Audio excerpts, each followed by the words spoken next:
और गाय की कृपा से गोविंद रिझ जाएंगे। गाय ने गोविंद नाम ठाकुर जी को दिया है और स्वयं देखो हमारे गोविंद ठाकुर गौ चराने के लिए नहीं कितना दुलार गाय को। गाय के शरीर में जो हाथ फेरता है ना उसमें ऐसी शक्ति आती है, वो रोग रहित हो जाता है, उसकी बुद्धि शुद्ध हो जाती है। अरे ठाकुर को भी विघ्नों से बचाने के लिए गाय के पूंछ से ऐसे किया है।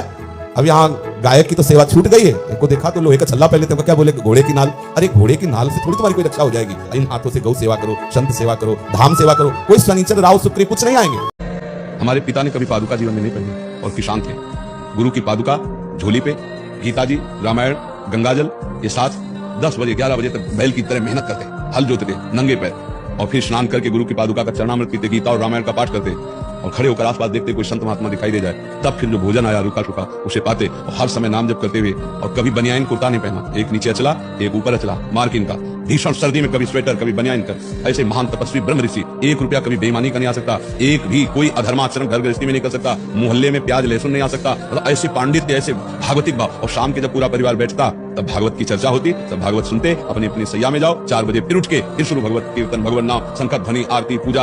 और माता जी हर समय 2 खंडा का मकान था, 2 खंड का, ऊपर वाले खंड में राधा कृष्ण की मूर्ति सामने रखे, वो जपे में बैठी रहती हर समय। तब प्रेमानंद जन्मा उनके घर में। किसी से आशीर्वाद मत मांगो, हम तुम्हें जो कह रहे हैं सब आशीर्वाद आपके पास अपने आप आ जाएंगे। जैसे समुद्र किसी भी नदी की याचना नहीं करता, हर नदी अपने आप गिरती है, ऐसे धर्मात्मा पुरुष के पास हर सुख संपत्ति अपने आप आ जाएगी। और खूब आशीर्वाद मांग लो। 4 दिन की चांदनी है, इसके बाद फिर अंधेरी रात है।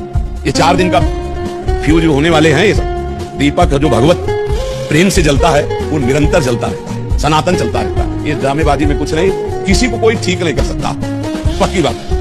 हमें तो अभी तक ऐसा नहीं मिला, बड़े बड़े सिद्धों को कष्ट भोगते देखा है, भगवान के विधान को बड़े बड़े सिद्धों को भोगते देखा है। इसलिए मुझे विश्वास नहीं है कि कोई किसी के भी दुख को मिटा दे, ये विश्वास नहीं। तो हमारा शास्त्र कहता है भगवान के वचन झूठे नहीं हो सकते। भगवान कहते अवश्य में भोक्तव्यम कृतम कर्म शुभाशुभम, अवश्य जीव को भोगना पड़ेगा।